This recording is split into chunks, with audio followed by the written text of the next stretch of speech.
Ça, c'est l'un des piliers, l'une des choses fondamentales dans la prospérité. L'amour pour Dieu. Salomon aimait l'Éternel et suivait les coutumes de David son père. Seulement, c'était sur les hauts lieux qu'il offrait des sacrifices et des parfums. Le roi se rendit à Gabaon pour y sacrifier, car c'était le principal des hauts lieux. Salomon offrit 1000 holocaustes sur l'autel. À Gabaon, l'Éternel apparut en songe à Salomon pendant la nuit et Dieu lui dit: demande ce que tu veux, je te donne. Que je te donne. Salomon répondit: tu as traité avec une grande bienveillance ton serviteur David, mon père, parce qu'il marchait en ta présence dans la fidélité, dans la justice et dans la droiture de cœur envers toi. Tu lui as conservé cette grande bienveillance et tu lui as donné un fils qui est assis sur son trône, comme on le voit aujourd'hui. Maintenant, Éternel, mon Dieu, tu as fait régner ton serviteur à la place de David, mon père. Et moi, je ne suis qu'un jeune homme. Je n'ai point d'expérience. Ton serviteur au milieu du peuple que tu as choisi, peuple immense, qui ne puisse être ni compté ni nombré à cause de sa multitude. Accorde donc à ton serviteur un cœur intelligent pour juger ton peuple, pour discerner le bien du mal. Car qui pourrait juger ton peuple, ce peuple si nombreux? Cette demande de Salomon plut au Seigneur. Wow. Et Dieu lui dit: puisque c'est là ce que tu demandes, puisque tu ne demandes pour toi ni une longue vie, ni les richesses, ni la mort de tes ennemis, et que tu demandes de l'intelligence pour exercer la justice, voici, j'agirai selon ta parole. Je te donnerai un cœur sage et intelligent, de telle sorte qu'il n'y aura eu personne avant toi et qu'on ne verra jamais personne de semblable à toi. Je te donnerai en outre ce que tu n'as pas demandé, des richesses et de la gloire, de telle sorte qu'il n'y aura personne pendant toute ta vie, aucun roi qui soit ton pareil. Et si tu marches dans mes voies en observant mes lois et mes commandements comme l'a fait David ton père, je prolongerai tes jours. Verset 15. Salomon s'éveilla et voilà le songe. Salomon revint à Jérusalem et se présenta devant l'alliance de l'Éternel. Il offrit des holocaustes et des sacrifices d'action de grâce et il fit un festin à tous ses serviteurs. Que Dieu bénisse sa parole. Veuillez t'asseoir dans sa présence. Encore une fois, bienvenue à la mission de l'Aigle. Je dis bienvenue à tous ces jeunes qui étaient au camp et qui ont voulu faire le culte avec nous ce matin. Que le Seigneur vous bénisse. Nous sommes dans sa présence et dans sa présence il y a d'abondante joie. Et que votre joie déborde ce matin. Dans le nom puissant de Jésus. Alors, nous avons commencé par parler des principes de la prospérité financière. Il y a longtemps que j'ai abordé le sujet. Le Seigneur m'a instruit de le faire. Okay. Quand on dit principe de la prospérité financière, on dit ouais, on veut parler d'argent, mais on ne veut pas parler de l'argent comme le monde parle de l'argent. Je ne veux pas te motiver ou bien te donner quelques formules en 3 ou 4 points pour gagner de l'argent en ligne, pour faire quoi. Non. Je vais te montrer le vrai secret qui amène vers la prospérité financière. Dis-moi amen. Quels sont ceux qui ont besoin d'argent ici? Actuellement. Et si on te donne un peu là, ça va te faire du bien. Dis-moi amen. La Bible dit dans Ecclésiaste que l'argent répond à tout. L'argent est bien. Hein? L'argent fait beaucoup.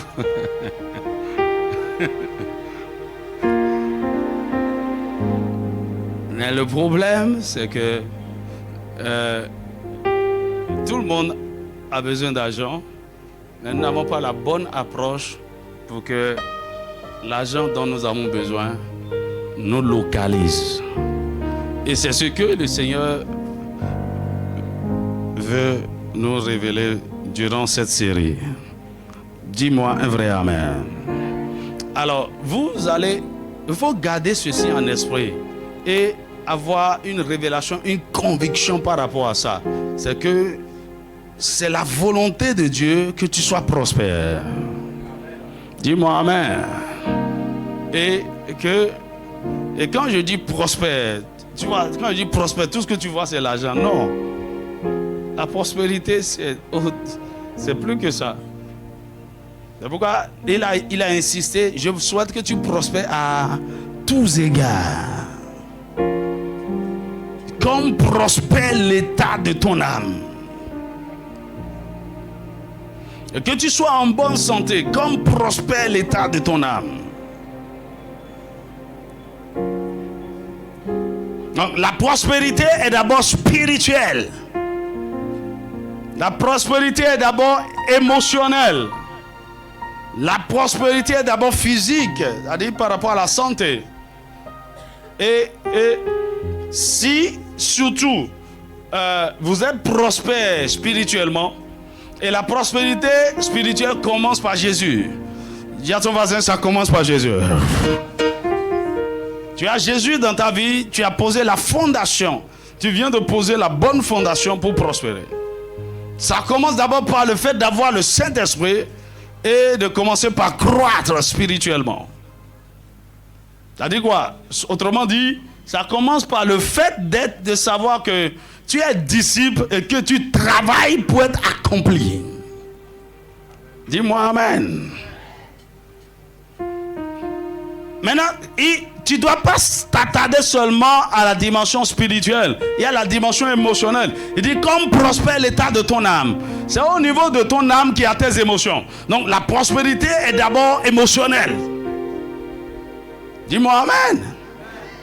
Et quand je parle des émotions, c'est là où je parle des blessures, des traumatismes du cœur et tout. Tu es amer, tu es en colère, tu n'arrives pas à pardonner, tu es en train de pleurer de chagrin à cause d'une perte que tu as connue. Là, tu n'es pas prospère. Ça, c'est une pauvreté.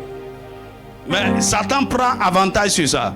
Vous n'allez jamais voir quelqu'un qui a des problèmes, qui a des chagrins du cœur, qui est amer, qui est en colère, qui est frustré, qui n'arrive pas à pardonner. Vous ne pouvez jamais voir quelqu'un comme ça prospérer financièrement. Impossible. Parce que ce qui va lui donner la force et l'énergie pour produire la richesse est déjà attaqué. Dis-moi amen.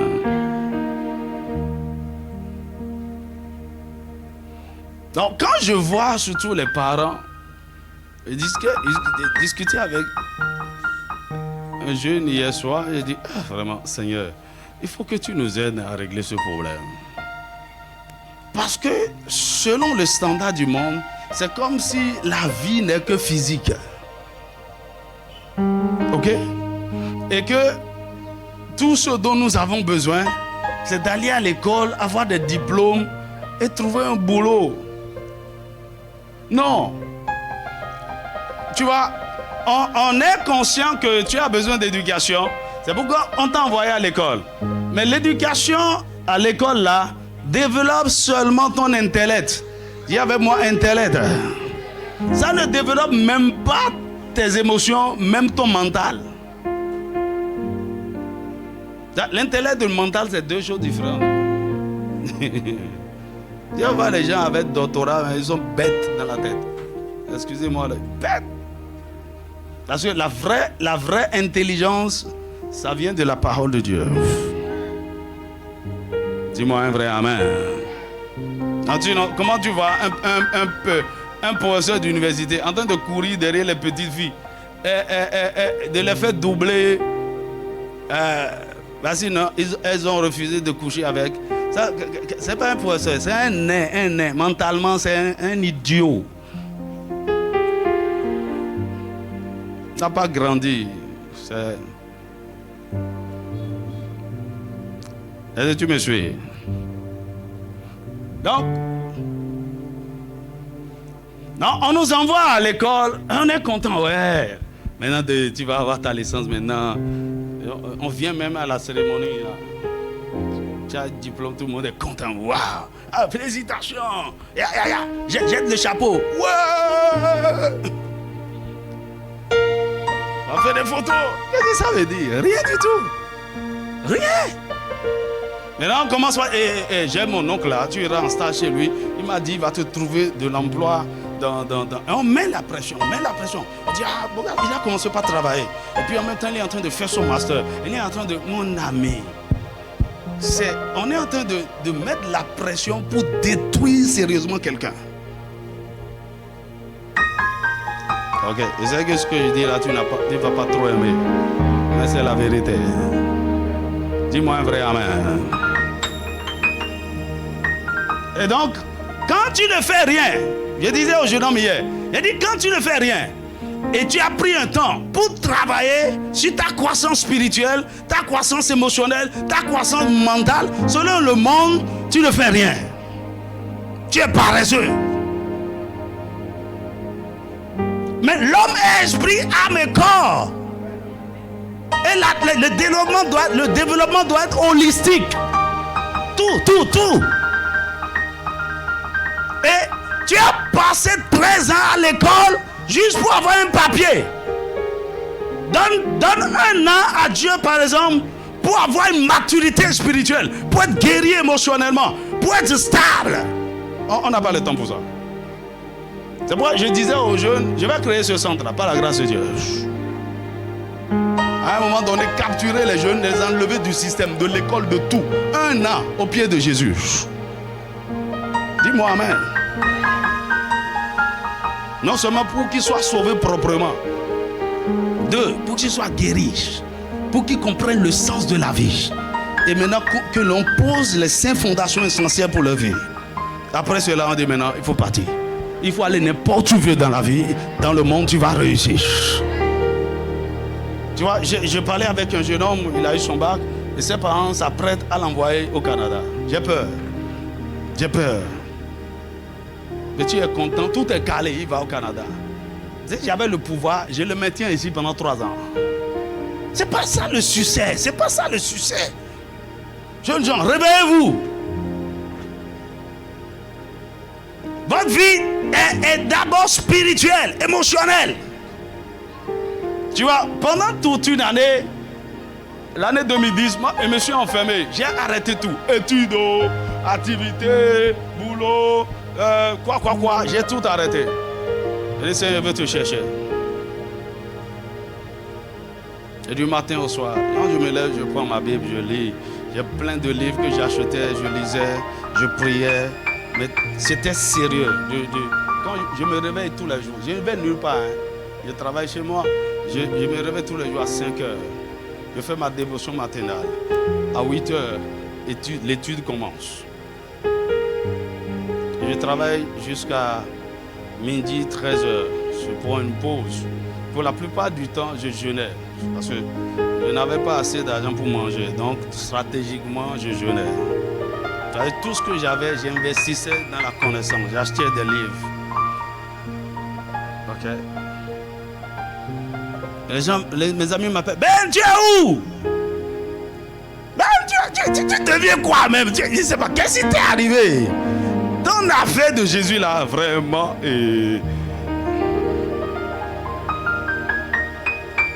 Parfois, vous ne savez pas quoi répondre. Un jour, quelqu'un m'a appelé. Il dit, ben, tu es où? Tu deviens quoi? Il dit, ouais. Je lui dis, ouais, on est là. Le Seigneur nous soutient. Mais attends, on ne te voit plus nulle part. Tu es déconnecté, Je dis, bon, on est là. Tu vois, je répondais comme quelqu'un qui ne sait pas ce qu'il faisait, qui ne sait pas là où il allait et qui perdait son temps. Quelqu'un qui est confus, quelqu'un qui est... Non, c'est pas ça. Je savais exactement ce que je faisais. Et quand j'ai raccroché, le Saint-Esprit m'a parlé. Il dit, si tu ne réponds plus jamais à quelqu'un comme ça, si quelqu'un t'appelle, qu'est-ce que tu fais? Dis-lui que tu es en train de préparer un doctorat dans la parole. Oui. C'est ce qu'il m'a dit. Et c'est vrai. Il faut combien de recherches, d'heures de recherche pour préparer un doctorat? Je faisais plus que ça. J'avais des livres, je lisais toutes sortes de livres, que ce soit sur les finances, que ce soit sur le mariage, que ce soit sur la foi, la prière, le réveil. J'étais dans tout. Je lis, je prie. J'ai des visitations. Le Saint-Esprit me révélait des choses. Ah, tu vas faire ceci. Tu vas. Ah, je passais les meilleurs moments de ma vie. Quand je me réveillais le matin, la présence de Dieu remplissait les lieux. Je pleurais. J'étais là. C'était tellement doux. Je n'aime pas que quelqu'un me visite. J'étais en train de travailler sur ma prospérité spirituelle, émotionnelle et mentale. Dis à ton voisin, ça aussi, ça demande du temps.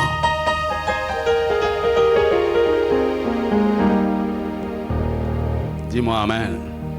Tu vois, un de mes mentors, mon père, au Ghana, quand j'étais allé en formation chez lui en 2017, son assistant, c'est son fils. Et après le bac, il avait déjà le bac, mais au moment où j'étais là en 2017, là, ça faisait 5 ans, il n'a pas commencé l'université. Mais un gars très bon en informatique, très bon. C'est lui qui préparait tout pour le père, pour les problèmes techniques, il maîtrisait, il ne sait pas comment. Le gars, il est trop bon.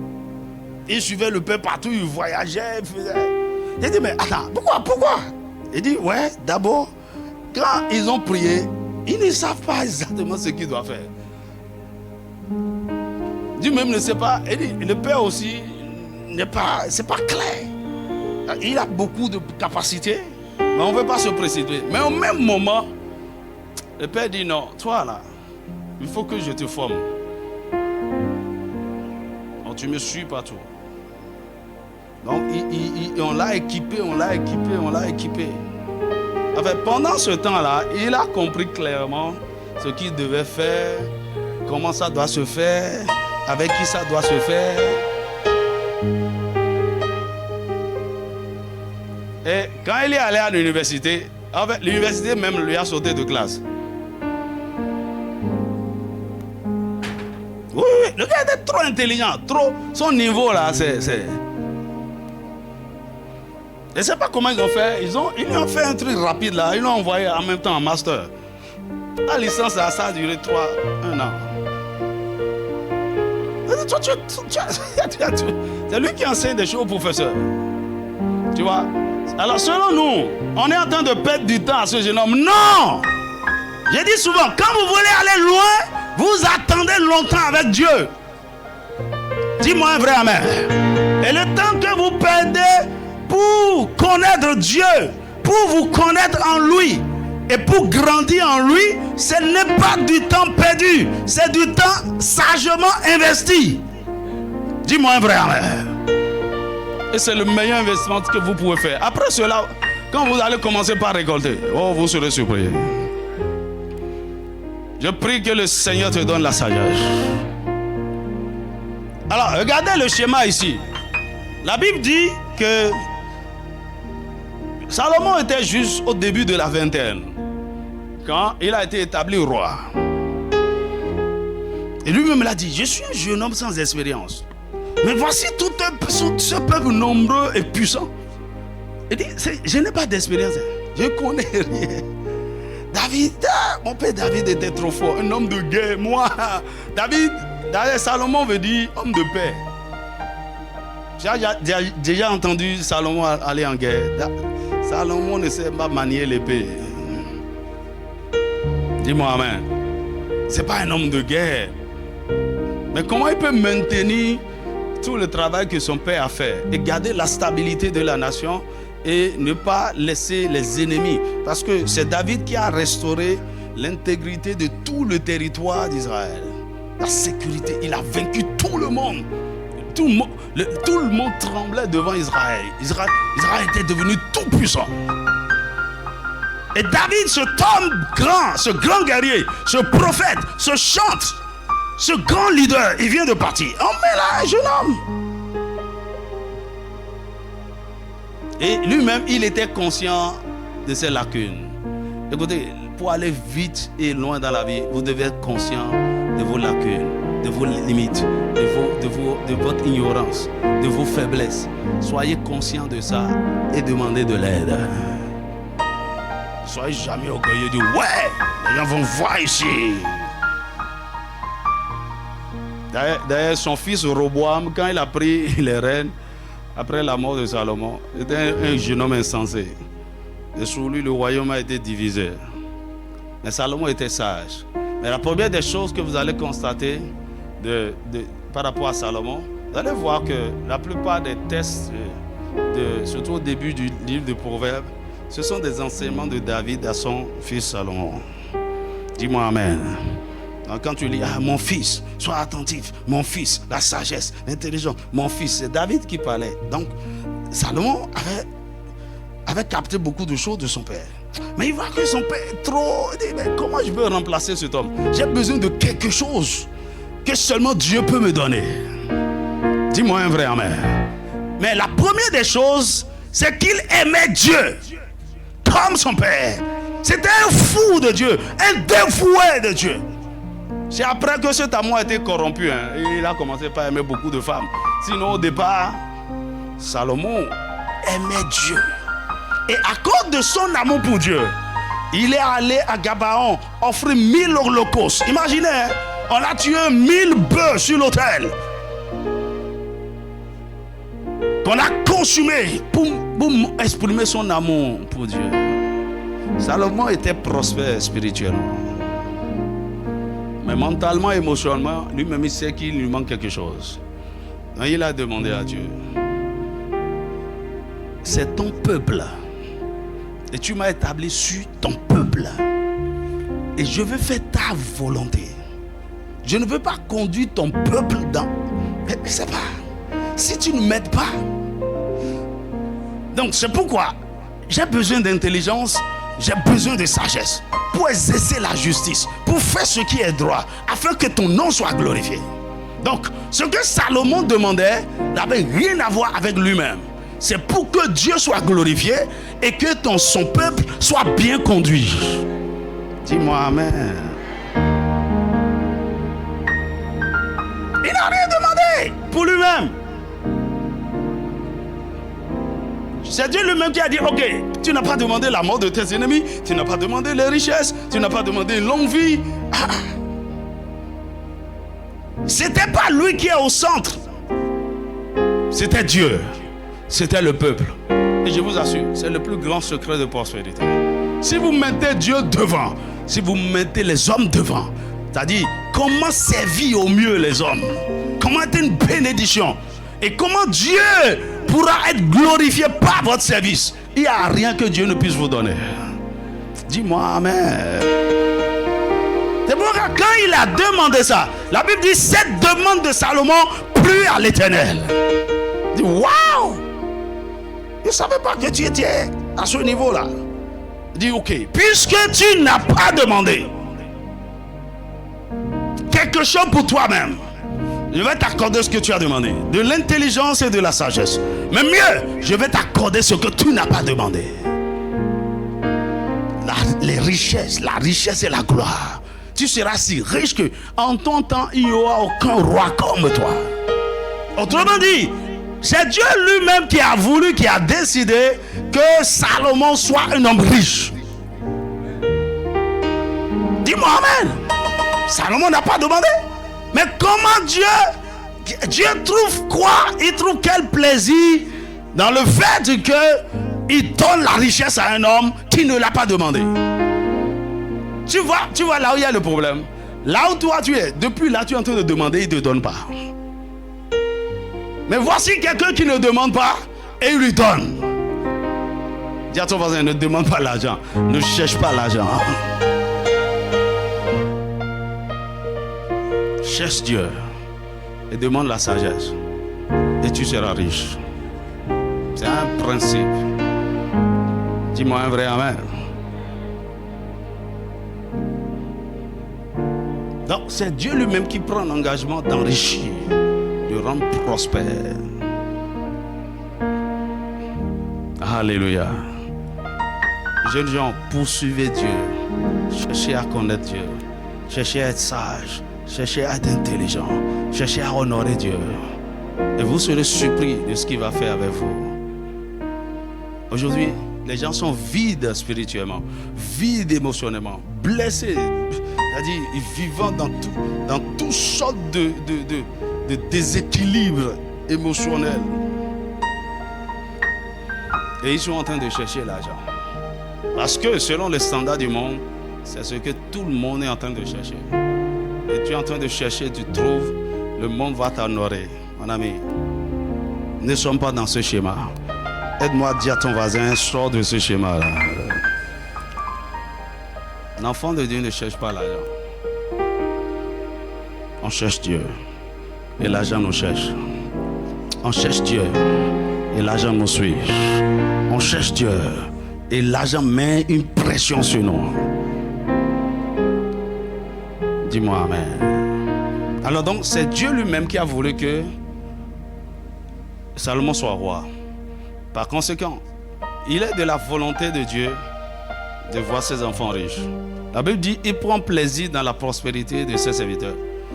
Mais qu'en est-il de ses enfants? C'est encore gâté. Dis-moi amen. Les Salomon étaient des serviteurs, les David étaient des serviteurs, Abraham des serviteurs, Jacob des serviteurs. Mais nous sommes fils, nous sommes enfants de la maison, héritiers.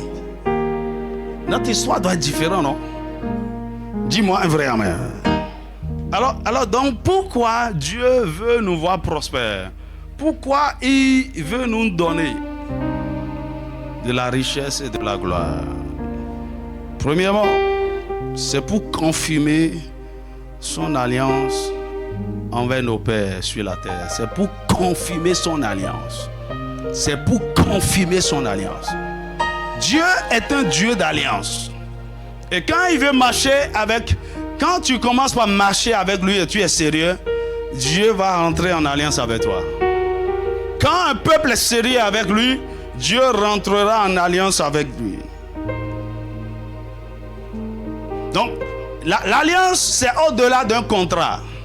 C'est quelque chose, c'est des engagements profonds, scellés, liés spirituellement.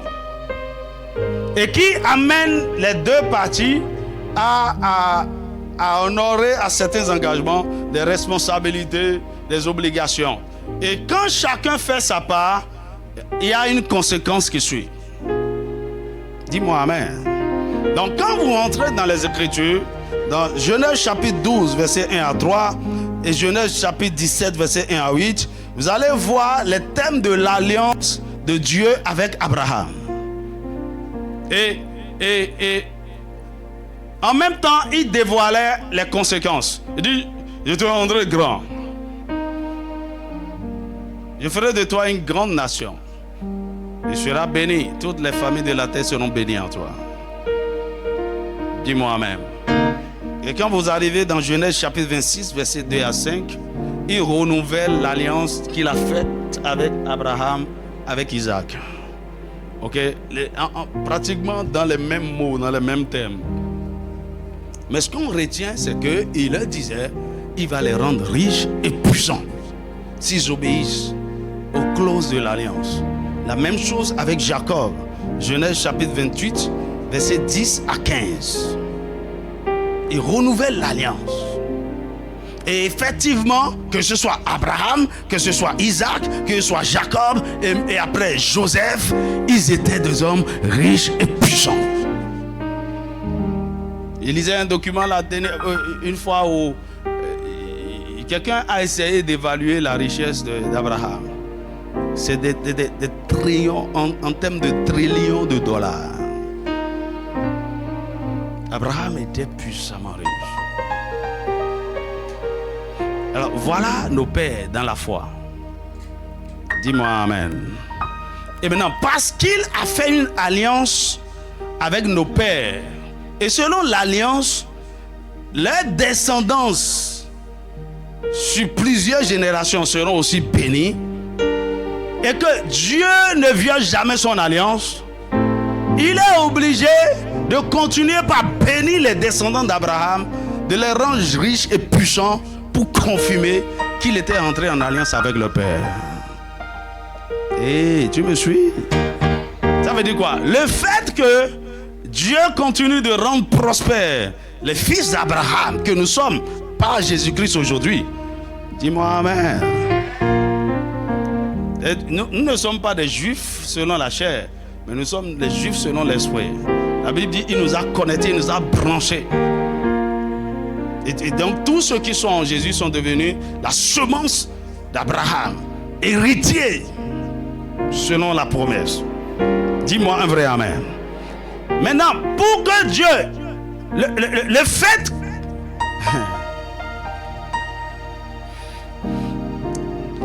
Dieu a fait une alliance avec nos pères. Il est le Dieu qui ne viole jamais ses alliances. Psaume 89, verset 35.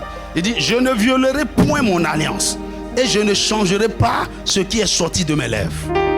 Il a dit et puis c'est fini. Donc, parce qu'il a fait une alliance, il ne peut pas changer ça. Pourquoi? Dieu est intègre.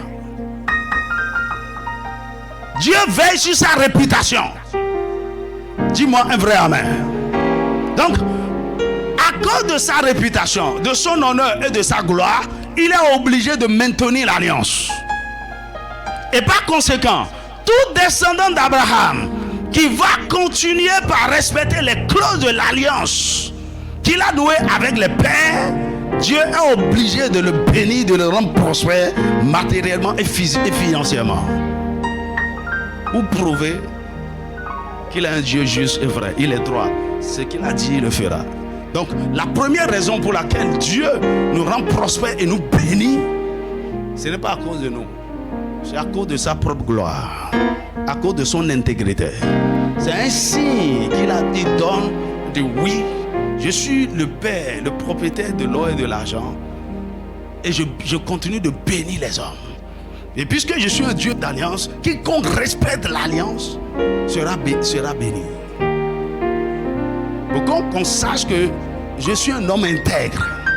C'est pourquoi il dit à Israël, Deutéronome chapitre 8, verset 17 à 18. Deutéronome 8, 17 à 18, il dit, garde-toi de dire en ton cœur, ma force et la puissance de ma main m'ont acquis ces richesses. Qu'est-ce qu'on te dit aux gens? Développement personnel. Il faut avoir des objectifs. Il faut travailler dur. Il faut être discipliné. Il faut planifier. Il faut commencer petit. Il faut être résilient. Il faut, mon ami. Les gens font tout ça, ils sont toujours dans la pauvreté. C'est-à-dire, si tu appliques tous ces principes-là et tu ne fonctionnes pas, ou bien tu ne t'alignes pas selon l'alliance de Dieu pour son peuple, tu ne seras jamais prospère. Dis-moi amen. D'ailleurs, les vrais riches sont toujours en alliance avec des esprits. Toujours. Toujours. Quand je dis les vrais riches, ce n'est pas les petits qui ont quelques 200, 500 millions de francs CFA. Francs CFA. Je n'appelle pas ça richesse. Quand on parle de richesse, tu ne commences pas à opérer dans le milliard en termes de dollars. Okay. Là, c'est une autre dimension. Il te faut, et même si tu n'étais pas en alliance avec un esprit, à un moment donné, on te localise. Ce jeune-là, il vient d'où? Il est de quelle fraternité? Il est de quelle loge? Quel est l'hôtel qui le soutient? Comment il peut?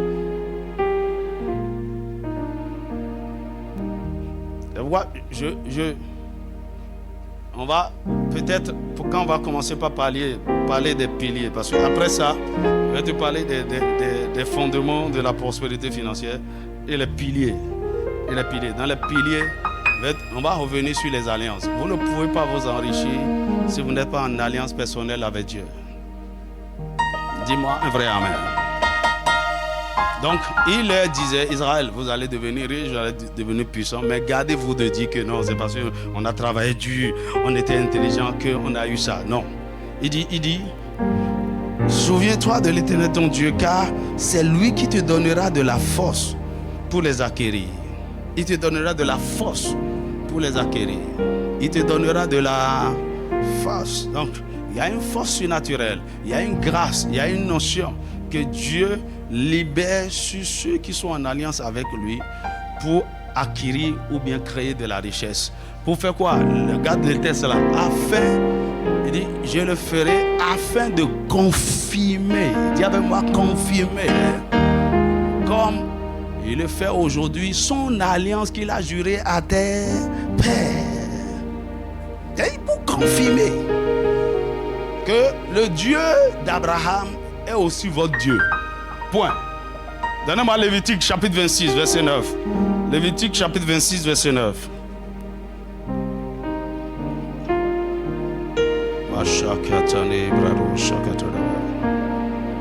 Il dit, je me tournerai vers vous, je vous rendrai fécond et je vous multiplierai.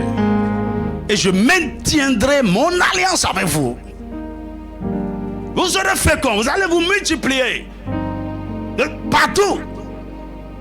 Je le ferai pourquoi? Pour maintenir mon alliance. Je garde mon alliance. Vous prouvez que je ne mens pas, je ne suis pas un plaisantin, je ne fais pas des promesses en l'air. Donc, la prospérité financière dans la vie des enfants de Dieu est un bénéfice de l'alliance. C'est pourquoi tous ceux qui veulent rentrer dans cette réalité doivent rentrer aussi dans des alliances avec Dieu. Et au niveau des piliers, on va parler en fait, cette alliance-là, ça consiste à faire quoi exactement? Dis-moi, Amen. Non, la prospérité est la marque de distinction des enfants de Dieu. C'est un signe qui prouve que nous sommes un peuple béni de l'Éternel. C'est pourquoi Dieu lui-même donne l'habileté nécessaire à ses enfants pour s'enrichir. Il est un Dieu juste et intègre. Il doit honorer son alliance. La pauvreté est donc un signe qui entache la crédibilité de Dieu. Dis-moi Amen. Donc la prospérité financière glorifie Dieu, élève Dieu, honore Dieu et prouve son intégrité. Pourquoi tu veux devenir riche donc? Pour honorer Dieu, pour glorifier Dieu. Parce que c'est un message. La prospérité financière, l'argent est un signe. C'est une puissance entre les mains des croyants. Dis-moi Amen. Vous savez, et c'est pour cette raison que lorsque les enfants d'Israël se préparaient à entrer dans la terre promise, Dieu leur a réitéré son alliance. Dans Deutéronome chapitre 15, verset 6, Deutéronome 15, 6, il dit, l'Éternel ton Dieu te bénira comme il te l'a dit. Tu prêteras à beaucoup de nations et tu n'emprunteras point. Tel sera ton partage au nom de Jésus. Je vois des individus ici, Dieu va faire de vous des institutions. Oh, je n'aime pas ça. Je dis, Dieu va faire de toi une institution. Tu vas prêter aux nations. Les présidents vont venir négocier des prêts auprès de toi. Les banques vont te supplier pour avoir de l'argent. Dis-moi un vrai Amen. Je vois de grands investisseurs ici, avec des sociétés internationales d'investissement. Caille. Tu n'emprunteras point, mais tu prêteras à beaucoup de nations. Ah, dis encore avec moi, beaucoup de nations. Quel est ce niveau de... Vous savez, la plupart de certaines banques centrales, de certaines sociétés d'investissement puissants, c'est la propriété des familles.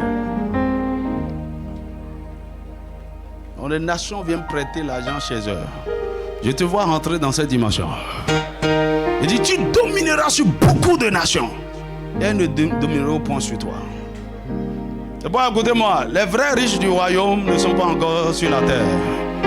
C'est maintenant qu'ils sont en train d'émerger. Et je te vois au milieu d'eux. Dis-moi un vrai Amen. Maintenant, écoute-moi. Faut pas juste prendre l'aspect prospérité financière. Ah, c'est un signe pour montrer que je suis enfant de Dieu, mon ami. Si c'est tout ce que tu vois dans tout ce que je viens de dire là, tu vas passer à côté. Dis-moi Amen. La chose qui nous distingue des païens, Parce qu'ils ont aussi leurs alliances avec leur Dieu pour avoir la fortune. Mais qu'est-ce qui nous distingue? C'est toutes les autres choses que nous faisons avec l'argent dont il veut parler. Eux, ils n'aiment pas Dieu. Les richesses servent à faire certaines choses pour faire avancer le royaume de Satan. Ils détruisent le monde avec leurs richesses. Ils détruisent la jeunesse avec leurs richesses. Ils financent la pornographie. Ils sont dans toutes sortes de choses. Tu vois, ils ont mis l'argent devant et beaucoup de jeunes béninois sont en train de devenir des lesbiennes, des gays. L'argent. Dis-moi amen. Et ceci m'amène à la deuxième raison pour laquelle Dieu nous bénit. Pourquoi Dieu veut nous donner la prospérité financière? C'est pour financer l'évangile. Dis avec moi, financer l'évangile. Donc Dieu nous donne l'argent pour que nous puissions l'utiliser pour financer le programme d'expansion de son royaume sur la terre. Pour que nous puissions proclamer la bonne nouvelle. Tu vois, l'évangile est gratuit, hein, mais les moyens pour le transmettre, ça coûte cher. Dis-moi amen. Tu vois, quelqu'un racontait, il dit chaque croisade de Reinhard Bonnke, qui connaît Reinhard Bonnke? Il est venu ici au Bénin plusieurs fois. Il dit chaque croisade, une croisade qu'il fait, c'est $1 million.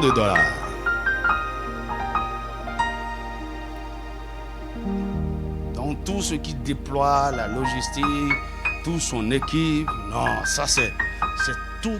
Aïe. Moi j'étais au lycée quand ils étaient venus à Porto-Novo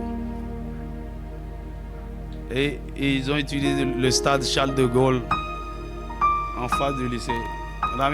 Quand ils arrangeaient leur son et tout, personne ne pouvait plus rester au lycée. Wow. De l'argent pour qu'une âme soit sauvée, pour que des vies soient transformées. Ça coûte beaucoup d'argent. La Bible dit dans Matthieu chapitre 24 verset 14, il dit cette bonne nouvelle du royaume sera annoncée jusqu'aux extrémités de la terre, alors viendra la fin. Ésaïe chapitre 49 verset 6, il dit j'étais suscité pour être la lumière des nations, pour apporter mon salut jusqu'aux extrémités de la terre. Mais comment? Aujourd'hui, la technologie nous facilite les choses, mais cela ne peut pas remplacer le fait d'être présent dans un territoire. Dis-moi amen. Donc les gens sont en train de me suivre de plusieurs endroits actuellement par internet, mais tout le monde n'a pas accès à ça. Alléluia. Donc, vous allez voir que durant le ministère terrestre de Jésus, que son programme d'évangélisation était financé par les hommes. Luc chapitre 8, verset 1 à 3. Donc Jésus allait de ville en ville, de lieu en lieu, prêchant la bonne nouvelle, guérissant les malades. Mais il faut des ressources pour ça. Dis-moi amen. C'est ça que Jésus lui-même a été obligé d'avoir un trésorier. Comment Dieu lui-même sur la terre a besoin d'argent pour annoncer sa propre parole? Tu vois, c'est une stratégie. Et ça ne peut pas changer aujourd'hui. La Bible dit ensuite Jésus allait de ville en ville, de village en village, prêchant, annonçant la bonne nouvelle du royaume de Dieu. Il fait ça. Il dit les 12 étaient avec lui et quelques femmes qui avaient été guéries d'esprits malins et de maladies. Les 12. Tu sais ce que ça fait avoir 12 personnes derrière toi? 12 gaillards qui vont manger matin, midi, soir. La dernière fois, on était combien pour aller à Keto? Hein? On était combien? On ne faisait pas 20 hein, ou bien? Ou bien, ok, en tout cas, ceux qui étaient partis avec moi, tout le déplacement, la logistique, l'hôtel, les akassa que les gens mangeaient la nuit là.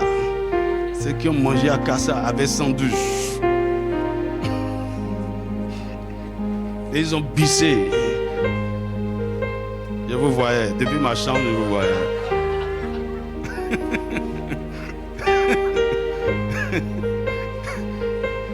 Ça, c'est l'évangélisation. Hein. On a déployé tout ça. Tu vois, quelqu'un a au moins mis un bus à notre disposition. Et ça a déchargé un peu. Tout ça, c'est de l'argent. Hein. Dis-moi amen. Et on a fait, c'était beau, c'était merveilleux. On est rentré. Il faut de l'argent pour ça. Dis-moi amen. Est-ce que tu n'as pas envie de financer ce genre de choses? Dis-moi un vrai amen. Le vendredi, un jeune homme m'a envoyé un message. Il dit, pasteur, j'avais acheté des bus pour le camp des jeunes. J'ai dit, tu es exaucé. Il me dit, j'ai aussi un projet de champ. Et quand on va produire tout ce que les jeunes vont manger pendant les camps, ça va venir de ma ferme. J'ai dit amen. Ça, c'est le cœur de Dieu. Tu vois, en tant que jeune, vous devez commencer par développer. Il faut de l'argent. Et quand vous avez ce genre de pensée, Dieu va vous bénir. Aïe! Retourne dans le texte. Il dit, les 12 étaient avec lui et quelques femmes qui avaient été guéries d'esprits malins et de maladies. Marie dit de Magdala, de laquelle étaient sortis 7 démons. Verset 3. Il dit, Jeanne, femme de Chouza, intendant d'Hérode, Suzanne et plusieurs autres qui l'assistaient de leurs biens.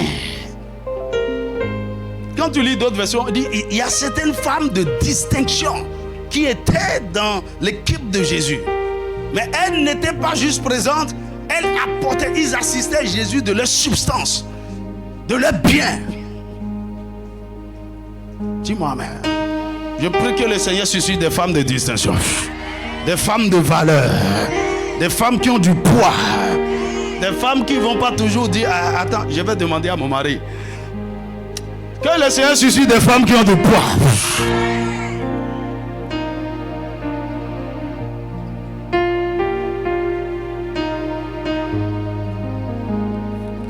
Dis-moi amen.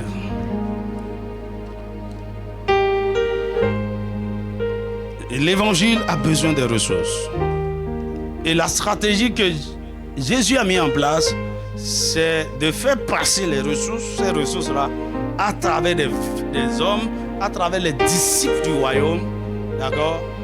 Par exemple, quand Jésus est mort, il avait besoin d'une tombe, une tombe neuve. Et un de ses disciples s'appelle Joseph d'Arimathée, un homme riche. Donc, à cause de sa richesse, il avait de l'influence dans la ville. C'est à cause de son influence qu'il pouvait aller vers Pilate pour réclamer le corps de Jésus. Ce n'est pas un pauvre qui va vers le gouverneur. Quand Pilate avait dit, toi aussi tu es pas mieux, il dit, il faut laisser ça. Parce que s'il ne lui remettait pas le corps, son poste même était menacé. C'est un homme puissant. Que Dieu suscite des hommes puissants. Et tu vas rentrer au palais et dire, j'ai appris que vous avez sorti un décret contre l'église. Il dit, il faut annuler ça. D'accord, on va annuler. On va annuler. Parce que c'est toi qui as financé son campagne. Il sait ce que tu représentes. Oh, dis-moi un vrai amen. J'ai appris que vous avez dit qu'il n'y aura plus de croisade dans le pays. Il faut annuler ça.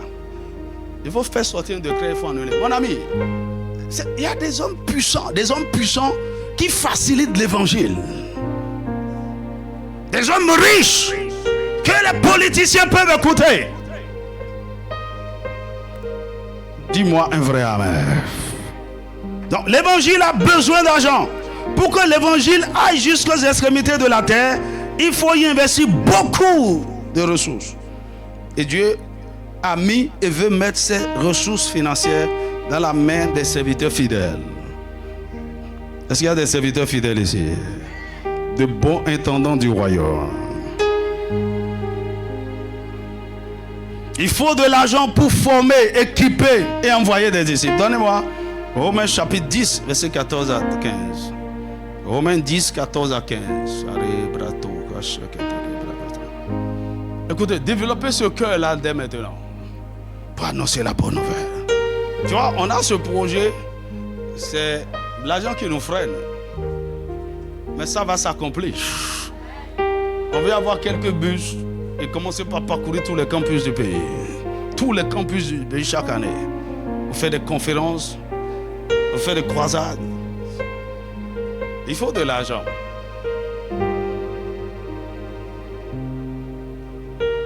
La Bible dit, comment donc invoqueront-ils celui en qui ils n'ont pas cru? Et comment croiront-ils en celui dont ils n'ont pas entendu parler? Et comment entendront-ils parler s'il n'y a personne qui prêche? Et comment y aura-t-il des prédicateurs s'ils ne sont pas envoyés? Dis avec moi, envoyés. Donc, il faut que des hommes soient envoyés. Par exemple, nous avons reçu l'évangile pour la plupart par des missionnaires occidentaux. Ils ont été envoyés par des sociétés missionnaires, mais pas les mains vides. Ils ont été envoyés par l'argent.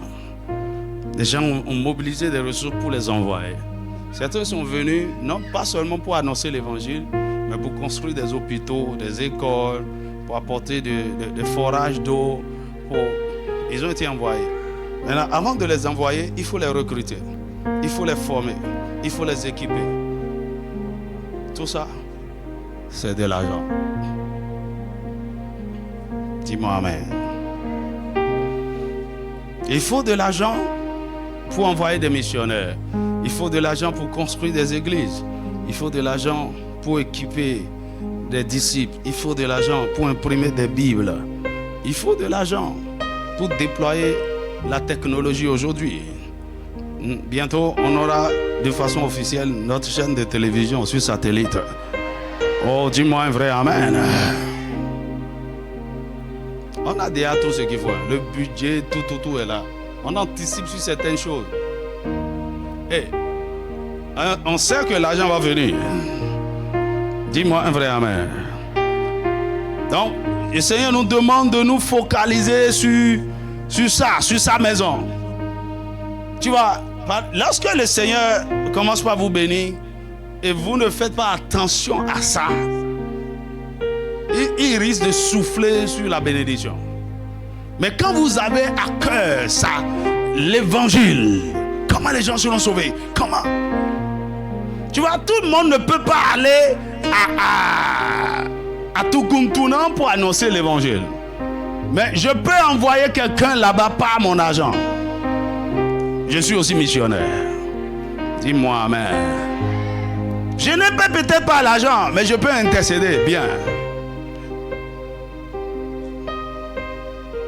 Mais quand Dieu met des ressources en vos mains et vous ne pensez qu'à vous-même, vous consommez, vous baptisez vos maisons, vous faites toutes sortes de choses. Dieu n'aime pas ça. C'est pourquoi il nous donne un avertissement. Donnez-moi Agé chapitre 1, verset 4 à 11. Agé chapitre 1, verset 4 à 11.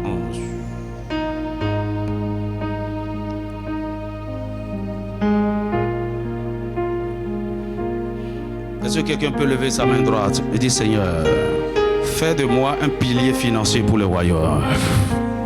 Fais de moi un pilier financier pour le royaume. Fais de moi un pilier financier pour le royaume. Nourrissez ces rêves très tôt. Vous allez voir, il y a beaucoup de gens ici que je vois. Avant vos 30 ans, vous allez devenir millionnaire. Ouais, le Seigneur va rendre ça possible. Dis-moi un vrai amen. Alors, il donne un avertissement. Il dit, est-ce le temps pour vous d'habiter vos demeures lambrissées quand cette maison est détruite? Okay, vous devez penser aux intérêts de Dieu d'abord. Par exemple, Salomon était riche, il était puissant. Mais vous savez ce qu'il a fait que j'ai aimé? Il a bâti d'abord la maison de Dieu avant de bâtir sa maison. Dis-moi amen. Par exemple, il y a des gens qui vivent dans de belles maisons, climatisées et tout. Mon ami, j'ai dit, Seigneur, ta maison doit être plus beau, doit être plus belle, bien équipée, bien.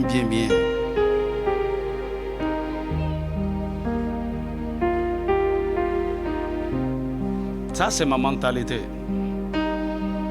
Dis-moi Amen. Tu vois le pasteur dans 4x4. L'église est bizarre. Les gens sont assis sur des bancs cassés. Pourquoi?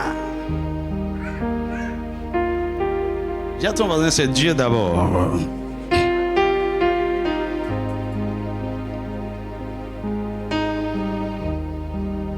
Il dit, ainsi parle l'Éternel des armées, considérez attentivement vos voies. Vous semez beaucoup et vous recueillez peu. Vous mangez et vous n'êtes pas rassasiés. Vous buvez et vous n'êtes pas désaltérés. Vous êtes vêtus et vous n'avez pas chaud. Le salaire de celui qui est à gage tombe dans un sac percé. Ainsi parle l'Éternel des armées. Considérez attentivement vos voies. Montez sur la montagne, apportez du bois et bâtissez ma maison. J'en aurai de la joie et je serai glorifié, dit l'Éternel. Ok, allez sur la montagne, allez sur les différentes montagnes de la société. Positionnez-vous, faites des affaires, ayez des ressources et venez bâtir ma maison. Et j'en serai honoré, j'en serai glorifié. Dis-moi un vrai amen. Mais parce que vous ne faites ça, vous ne pensez qu'à vous-même. Vous pensez, elle dit, ah, j'ai investi de l'argent, non. Elle dit, ça ne va rien donner. Tu manges, tu n'es pas rassasié. Tu bois, tu n'es pas désaltéré. Pourquoi? Elle dit, vous comptez sur beaucoup et voici, vous avez peu. Vous l'avez rentré chez vous, mais j'ai soufflé dessus. Pourquoi? Dit l'Éternel des armées, à cause de ma maison qui est détruite, tandis que vous vous empressez chacun pour sa maison. Que le Seigneur délivre les églises évangéliques de cette affaire. Des gens sont dans l'église, chacun, ils sont en train de bâtir leur propre maison inaugurée. Et la maison de Dieu, c'est en construction depuis 20 ans. C'est une malédiction. Une malédiction. Je n'arrive pas à comprendre. On fait cotisation, tout le monde. Et chaque individu est en train de bâtir une maison qui vaut même plus que le budget de toute l'église là. Ça, c'est quelle anomalie? Parce qu'on n'a pas compris. Il dit, c'est pourquoi les cieux vous ont refusé la rosée et la terre a refusé ses produits. J'ai appelé à la sécheresse sur le pays. Écoutez-moi bien. Combien de centres, j'ai comme projet ici, un centre de convention nationale pour toute l'église. Ce n'est pas pour la mission de l'église. J'ai ça ici.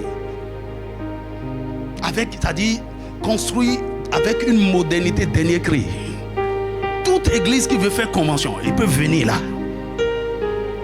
Pas aller, on est toujours dans les salles de classe, des choses bizarres. Les gens n'ont pas l'argent pour faire ça, pour l'église. On ne pense qu'à eux. Les terrains de convention, c'est toujours dans la brousse quelque part. Sans eau, sans. Et chaque année, on va dans la médiocrité. Chacun court pour ces choses.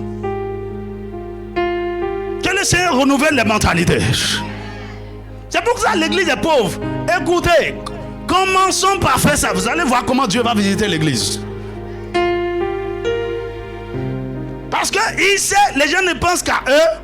Lorsqu'il mettra les ressources entre leurs mains, ils vont faire les choses et non s'occuper de sa maison. Alors il n'en voit plus. Il dit, j'ai appelé la sécheresse sur le pays, sur les montagnes, sur le blé, sur le mou, sur l'huile, sur ce que la terre peut rapporter, sur les hommes et sur les bêtes, et sur tout le travail des mains. Waouh! Pourquoi? Il dit, vous n'avez pas à cœur ma maison. Il dit, j'ai soufflé. Ma prière est que la mission de l'aigle fasse la différence. Dis-moi un vrai amen. Que le Seigneur fasse de toi un instrument. Et que tu te lèves différemment. Ok? Pour cet acte qu'on veut poser là. Tu sais ce qui s'est passé dans l'église primitive? Les gens se levaient et vendaient leur propriété. Il y a des gens ici, vous devez aller vendre des terrains et donner pour ce projet. Je vous parle, le Saint-Esprit de vous parler. Les terrains, il faut aller vendre, amène l'argent. On va bâtir un centre de retraite pour les jeunes et tu vas voir ce que ta vie va devenir. On est en train de mettre la main, de protéger. Pourquoi? Ce que tu vas mourir et laisser tout à l'heure là. Je serais heureux que ces ressources-là ont servi comme un centre, un lieu de réveil, de guérison, de transformation pour la jeunesse. Et même après ma mort, ça continue de servir. Et tu vas mourir et laisser tes enfants vont vendre et vont. Et commençons par réfléchir. Je répète, il y a des gens ici, allez vendre le terrain là. Tu as un carré quelque part, il faut aller vendre. Dis à ton voisin, le pasteur te parle. Le Saint-Esprit te parle à travers le pasteur. Tu es à voir comme ça là. Dis on n'a pas l'argent, on n'a pas l'argent. C'est-à-dire tu n'as pas le cœur de Dieu, non?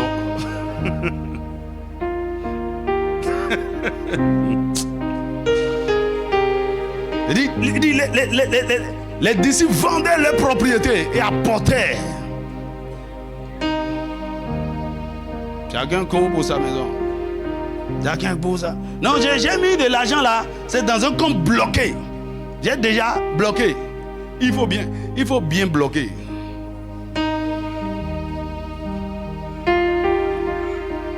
C'est un projet pour. C'est les gens irrégénérés. Ça, c'est des gens comme ça. Ce ne sont pas des disciples. Ne comprennent rien du tout. Que le Seigneur te donne l'entendement. Ok, le reste là, j'ai déjà dit l'essentiel. Le reste, je vais parcourir rapidement. La troisième raison pour laquelle Dieu nous donne les ressources, c'est pour combler nos besoins. Dis avec moi, combler nos besoins. Dans Matthieu chapitre 6, versets 25 à 26, 31 à 32, il a demandé de ne pas nous inquiéter pour le vêtement, pour le bois, pour la nourriture, pour... Il dit, votre Père sait que vous en avez besoin. Donc, il pourvoira à ça, si vous avez la foi. Oh, dis-moi Amen.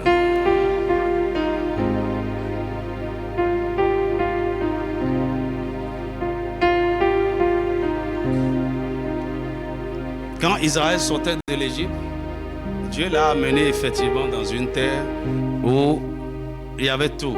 Des maisons construites. Ils ont hérité des maisons qu'ils n'ont pas construites. Ils ont des maisons même avec piscine. Ils ont hérité des plantations. Ils ont. Tu vois, la volonté de Dieu est que nous ayons une vie confortable. Dis à ton voisin confortable. Dieu veut que tu vives bien. Amen. Dieu veut que tu vives bien, que tu manges bien, que tu t'habilles bien, que tu roules bien. Dis-moi Amen. Mais il ne faut pas exagérer. Parce que tu n'as pas besoin de grands choses pour être heureux. Alléluia. Donc il connaît tous nos besoins. Il est notre berger. Et il a décidé que nous n'allons manquer de rien. Il nous dit de ne plus nous inquiéter pour nos besoins fondamentaux. On ne doit pas s'inquiéter pour la nourriture, pour le vêtement, pour le toit, pour, je sais pas, l'éducation, pour la santé. Donc, qu'est-ce qu'il nous dit? Il dit, si vous pouvez vous focaliser sur le royaume, sur les intérêts du royaume, sur comment faire avancer le royaume, ok, toutes ces choses-là vont vous accompagner. C'est le royaume d'abord.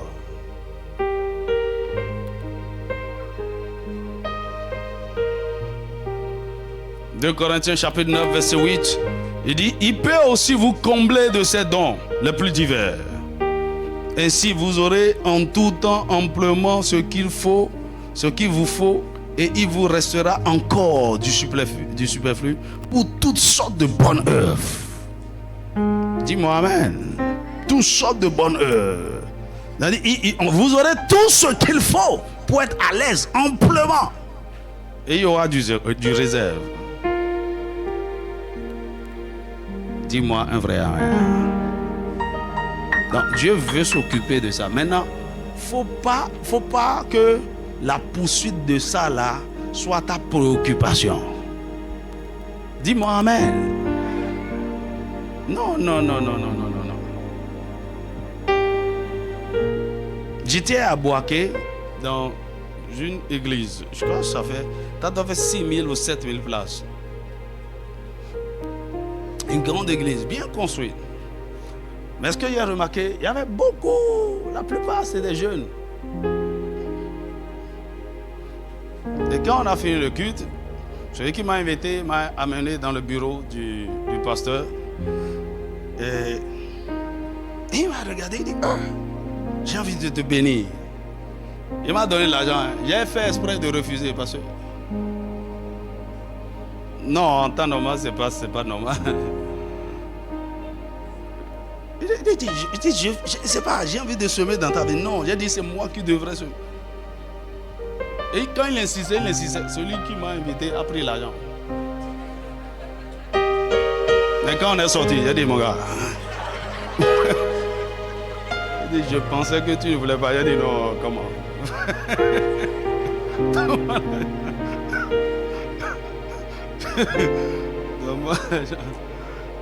Mais ce que j'ai remarqué, c'est quoi? Il dit, mais quand j'ai regardé, il a dit, c'est l'église qui a financé la construction. Là, je regardais les gens qui sont dedans là. Ils ne peuvent pas donner l'argent pour battre. Là, ils venaient même de finir. Un grand coup pavé. Ils ont une station de radio, okay, qui émettait. Et ça transmettait même le culte 24 en direct. J'ai vu toutes les installations. Il dit, il faut laisser. Il dit, c'est le pasteur qui a tout financé à plus de 90%. J'ai dit, mais comment? Il dit, ouais, il m'a expliqué. Il dit, waouh, cet homme est béni. Hein? Il dit, ils ont des églises partout, de grandes églises. C'est un père, de grandes églises. Et il m'a dit, tu sais quoi? Lui-même, il vient en location depuis. Il dit,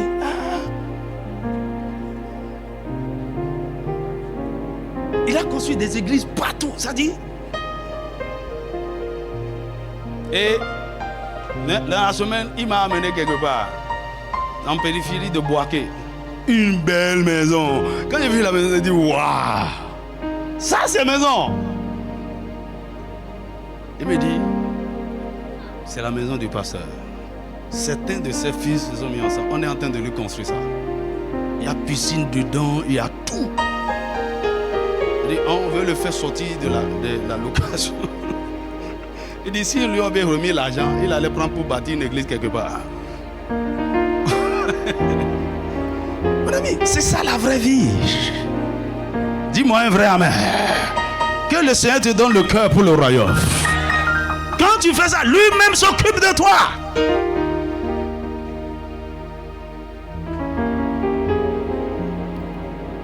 Les gens qui ont la poche, tu vois, je ne sois pas préoccupé de ça. Le Seigneur va te bénir, tu seras fatigué.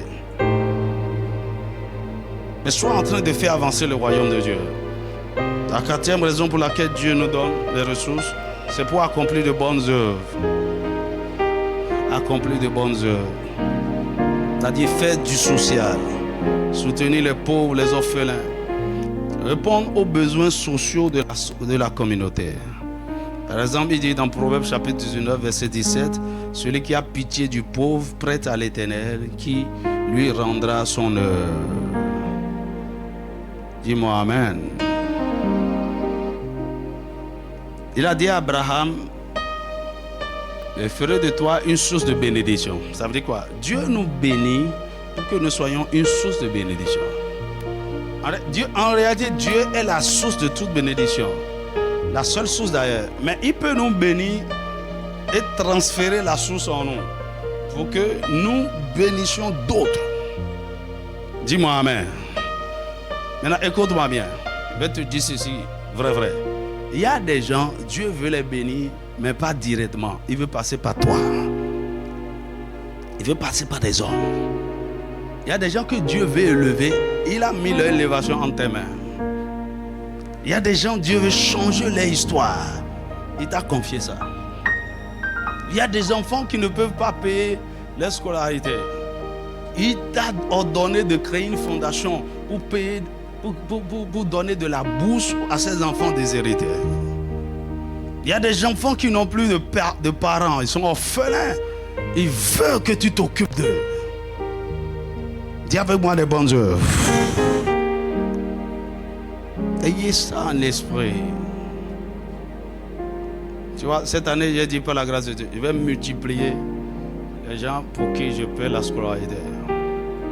Est-ce que j'en ai beaucoup encore? Bon, Dans la réalité, peut-être non. Mais j'éprouve du plaisir, de la joie à aider d'autres à réaliser leurs rêves. Dis-moi Amen. Dis-moi Amen. Écoutez-moi, bientôt ici, l'argent ne sera un problème pour personne pour étudier. N'importe où tu viens aller dans le monde pour étudier, on peut t'envoyer. Dis-moi Amen. Mais il ne faut pas te positionner là maintenant comme bénéficiaire. Je prie que le pasteur me localise. Je prie que, mon ami, pour que cela t'arrive, commence déjà par être une bénédiction pour les gens autour de toi. Il y a beaucoup de choses que tu peux faire. Dis-moi Amen. Tu vois, quand les ressources entrent dans tes mains, regarde, souviens-toi de ceci. Il y a une partie qui va avec Dieu. Il y a une partie que tu vas utiliser. Il y a une partie qui va vers les autres. Maintenant, après ça, il y a une partie que tu peux épargner pour les investissements. Si tu vis comme ça, le Seigneur te surprendra toujours. Lisez 1 Timothée chapitre 6, verset 17 à 19. Ok. La cinquième raison pour laquelle Dieu nous bénit, nous donne la prospérité, c'est pour défricher, cultiver, explorer et ensemencer notre champ. Pour défricher, cultiver, explorer et ensemencer notre champ. Vous savez, notre vie est un champ vierge, donc rempli de potentialités et de capacités. Notre vie est plus riche que des champs de pétrole, des champs de mines d'or, parce que Dieu a enfoui en nous des trésors extraordinaires. Psaume 16, verset 5 à 6, il dit: l'Éternel est ma part et la coupe où je bois. Tu garantis la part que j'ai reçue. Dis à ton voisin: tu as reçu une part. Tu garantis la part que j'ai reçue. Tu en as fixé les limites. Il y a quelque chose que Dieu t'a donné, il en a fixé les limites. Il dit: c'est un jardin plein de délices. Mon héritage est merveilleux. Mais c'est sur un champ non exploré encore. Donc, nous devons, par exemple, il y a du pétrole quelque part, il y a de l'or quelque part. Il faut de l'argent pour explorer.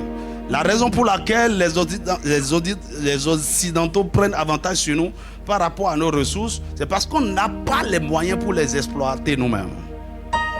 Non seulement pour faire l'exploration, pour évaluer la quantité d'or ou de quoi qu'il y a, on n'a pas. Ils amènent leurs ressources et les technologies. Ok? Et maintenant, puisqu'ils ont investi, ils prennent la plus belle part de ce qui nous revient. Dis-moi vraiment, cela doit s'arrêter. Dis à ton voisin: cela doit s'arrêter. Nous devons apprendre à cultiver, développer, raffiner nos dons, nos potentiels, nos talents pour leur donner une grande valeur. Nous devons nous former, nous entraîner, quel que soit notre appel. Et ceci demande de l'argent, parfois beaucoup d'argent. Il y a quelque chose que Dieu vous a donné, il faut un investissement sur ça pour que ça prenne de la valeur. Dis-moi Amen. Par exemple, il y a certains dons que Dieu vous a donnés. Vous avez besoin de certaines éducations pour que ce don soit nourri et se développe. Dis-moi un vrai Amen. Donc si tu dois aller payer une formation, il y a certains parmi vous ici, vous êtes très bons en informatique et tout. On trouve un peu d'argent, on vous envoie aux États-Unis, au Canada, vous allez voir ce qui va se passer. Où il y a les possibilités, la facilité. On envoie certains dans la Silicon Valley. Aïe, un peu d'investissement, vous revenez. C'est fini. Qu'est-ce qu'on est en train de faire? On est en train de vous aider à défricher le champ pour retrouver le trésor qui est là et à l'exploiter, à développer cela, à raffiner cela afin de servir le monde. Écoute, la raison pour laquelle beaucoup d'Africains ou l'Afrique est pauvre, c'est parce qu'on n'a pas encore tout le système en place pour développer ce que nous avons. Tout est brut. Tu vois, on vend le pétrole brut, l'or brut, quoi, le colbert brut. Pourquoi? On n'a pas les ressources pour traiter ces choses à nous-mêmes. Il faut que ça s'arrête. Et quand je parle du développement des potentiels, c'est des choses qui sont déjà d'abord en toi. Tu dois suivre certaines formations. On doit t'équiper. On doit. Par exemple, regarde juste ce qui se passe pendant la retraite des jeunes. Juste une semaine. On touche un certain nombre de choses. Et pour certains jeunes, c'est suffisant déjà pour les lancer. Supposons qu'on crée un bon cadre où l'encadrement est bien suivi pendant plusieurs mois. On est en train de développer des dons. Tu vois, ce que je vois, c'est que la mission de l'aide doit avoir un grand centre de formation en musique et les meilleurs studios du monde. Oh Dieu, amen. Je vois aussi longtemps que le Seigneur fait grâce. On va acheter les meilleurs. Ça là, on va changer ça bientôt. Amenez les gens, développer. Il faut l'argent. Dis-moi amen. Il faut des ressources. Tu vois mon micro là, c'est pas en paix, c'est ça la soeur. C'est 250 000. C'est pas en paix. Hein. Et ça, c'est le bas niveau de ça. C'est puissant ou bien? Non, c'est un micro puissant. Quelqu'un voulait acheter, on m'a proposé de 1 500 000. Un seul micro. Il faut de l'argent pour produire de la qualité. Dis-moi un vrai amen. Que le Seigneur te donne l'entendement de ce que je suis en train de dire. Il faut investir dans les dons. Il y a des gens, si vous avez, le Seigneur t'a donné des dons de communication, il faut qu'on t'emmène dans une école de communication pour développer ça. Il y a certains ici, Dieu vous a appelé pour le ministère. Il faut de l'argent pour vous amener dans une école pastorale ou de théologie, pour vous équiper. Tu vois, moi j'ai dépensé beaucoup d'argent, beaucoup de millions dans la formation. Beaucoup. Tu vois, et ce que je suis, ce que je suis en train de devenir, ce n'est pas le fruit du hasard. C'est un investissement. Dis-moi amen. Pour beaucoup d'entre vous, c'est difficile pour vous d'aller acheter un livre pour 20 000, 15 000. Pour apprendre quoi? Alors que tu as faim. Dis-moi amen. Mais ça, c'est là. Investir dans la connaissance, ça, c'est la chose que j'ai fait, même sans. La dernière fois, j'étais allé quelque part, j'ai acheté 11 livres. Mon époux a dit, le mois passé. Il dit, tu as acheté tout ça? Il dit, oui. Ça fait combien? Il ne faut même pas calculer. Il ne faut pas. Il faut de l'argent. Que le Seigneur vous donne l'entendement. Dis-moi un vrai amen. La 6e raison pour laquelle. Ok, je te donne ce passage-là, ça va t'aider. Proverbe chapitre 28, verset 19. Proverbe 28, 19. Il dit, celui qui cultive son champ est rassasié de pain. Mais celui qui poursuit des choses vaines est rassasié de pauvreté. Celui qui cultive son champ. Et ça, c'est ce que l'Afrique ne fait pas. On ne sait pas cultiver notre champ. On poursuit la vanité, des choses superficielles. Que le Seigneur nous donne la grâce. Ok. 6e, c'est pourquoi Dieu nous donne les ressources. C'est pour financer nos visions et nos rêves. C'est pour financer nos visions et nos rêves. Vous savez, Dieu nous a tous créés pour un but. Et nous sommes sur la terre pour accomplir une mission. Et lorsqu'on envoie quelqu'un en mission, on lui donne les moyens. Dis-moi amen. Lorsque Dieu vous donne une vision, il y a une provision qui l'accompagne toujours. Et selon la tâche que Dieu vous a confiée, il mettra des ressources financières à votre disposition. Donc, votre prospérité financière est proportionnelle à la taille de la vision que Dieu vous a donnée. Est-ce que tu m'entends? Il y a des gens, vous serez riches, mais pas extrêmement riches. Parce que ce que le Seigneur vous a demandé de faire, ça ne demande pas trop d'argent. Mais il y a d'autres, ils seront super riches. Et quand je parle de super riches, c'est en termes d'actifs. Écoute, un véritable enfant de Dieu, on ne doit pas avoir dans ton compte trop d'argent. C'est pas bon. Non, c'est pas bon, c'est pas bon. Et tu es content, tu fais comme ce insensé de Luc 12 là. Tu as un magazine. Tu dis j'ai un compte ici, et puis tu as un magazine, ouais. Il y a des comptes partout, en Suisse, tu es un insensé. Tu vois, il y a l'homme, cet homme Benson Idahosa, quand il est mort, on a regardé son compte, il n'avait rien. Il a dit c'est comme ça, il faut vivre. Mais il a laissé beaucoup de choses. Il a laissé des écoles, des universités, de grands ministères, une chaîne de télévision. Tout continue de fonctionner aujourd'hui. Hello. Écoute-moi, votre richesse ne se mesure pas à ce que vous avez accumulé. Votre richesse se mesure dans notre royaume à ce que vous avez donné, à ce que vous avez dépensé. Dis-moi amen. Donc, Dieu vous a donné des rêves. Beaucoup d'entre vous, vous avez des rêves ici, de grands projets. Il faut de l'argent pour financer ça. Donc, Dieu savait par exemple qu'Israël allait lui construire un tabernacle dans le désert. C'est pourquoi en sortant de l'Égypte, il les a fait dépouiller les Égyptiens. Ils avaient l'or, l'argent, toutes sortes de choses. Parce que le Seigneur savait qu'il en a besoin. Et donc, quand le moment est arrivé, il a dit à Moïse, ce qui était montré là, vous avez déjà les ressources. Dis aux enfants de Dieu que chacun donne. Chacun donne. Ça veut dire, ils ont donné jusqu'à ce que les ouvriers ont dit, oh c'est trop Moïse. Le peuple en apporte trop. Je prie que dans nos églises, on arrive à ce point. Où le pasteur dit, c'est bon. Le budget est bouclé. Et tu dis, non, c'est quoi?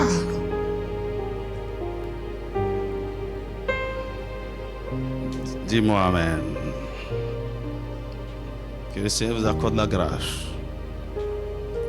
Et la septième chose, la dernière et la septième chose, c'est pour assaisonner la terre et éclairer le monde. Pour assaisonner la terre et éclairer le monde. Alors, ici, ça c'est le plus haut niveau de la mission que le Seigneur nous confie. Assaisonner la terre ou éclairer le monde, c'est donner de nouvelles orientations à ce monde. Dis-moi amen. Vous savez, ce monde-là fonctionne selon un système ou des systèmes que Satan contrôle.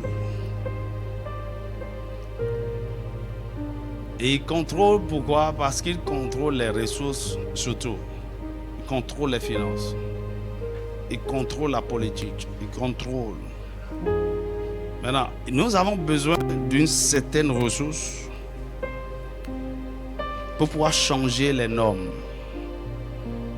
Dis-moi amen. La Bible dit, donnez-moi Isaïe chapitre 2, verset... On va lire du verset 1 à 5. Isaïe chapitre 2. Bien fini. Isaïe chapitre 2. À partir du verset 2.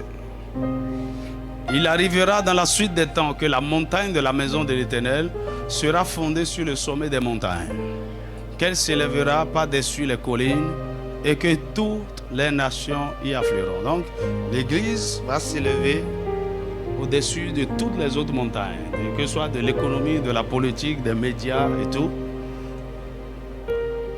Il va s'élever comme une ville sur la montagne, d'accord, avec une grande influence. Il dit, des peuples s'y rendront en foule et diront, venez et montons à la montagne de l'Éternel, à la maison du Dieu de Jacob, afin qu'il nous enseigne ses voies.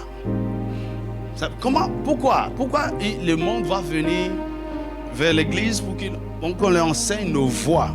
Parce que nous avons pu mettre en place d'autres systèmes supérieurs au système du monde. Et ça marche.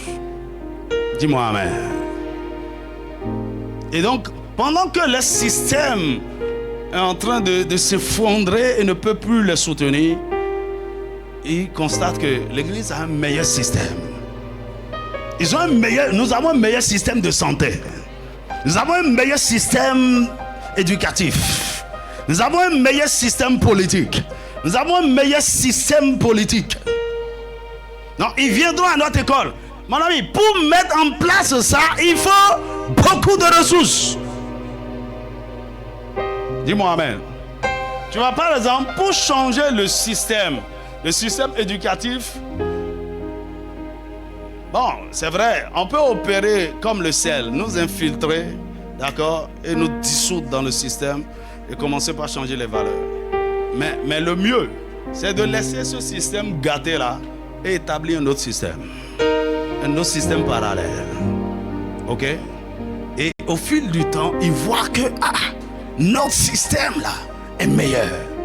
Ça veut dire quoi? Nous commençons par créer nos propres universités. On commence par créer nos propres écoles, nos propres centres de formation technique, nos propres hôpitaux. Et ça marche. Mon ami, ça c'est au-delà du fait du social.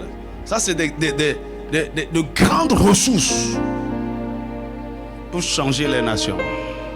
C'est ce que j'appelle assaisonner la terre et éclairer le monde.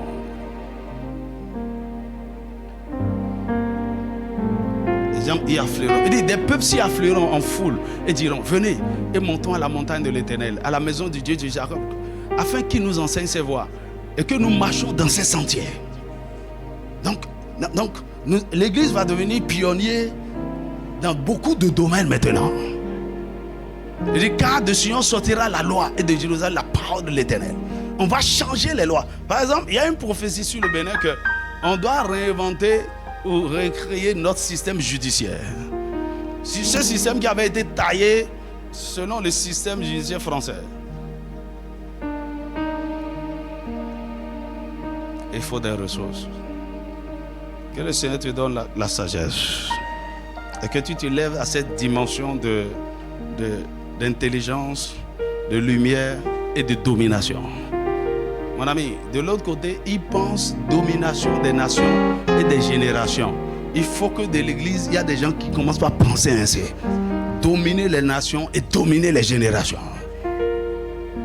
Ils ont le nouvel homme mondial, les Illuminati, les francs-maçons, le quoi. Il veut contrôler le monde. Il faut que l'Église se lève aussi et que nous devenons puissants. Nous sommes propriétaires des banques centrales.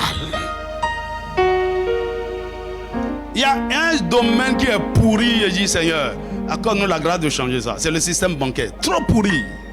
Taillé sur mesure par Satan. Surtout en défaveur de l'Afrique. Sur le marché financier, on est tellement défavorisé. On nous a compliqué tellement les choses. On nous méprise tellement. Il faut que ça change. Il faut qu'il y ait des hommes puissants, des hommes éclairés, des hommes qui ont la tête sur les épaules. Tu vois, quand je parle de ces choses-là, c'est en termes de connaissances, en termes d'études. J'ai étudié. Quand je dis par exemple de me regarder en termes de président, tu crois quoi, mon ami?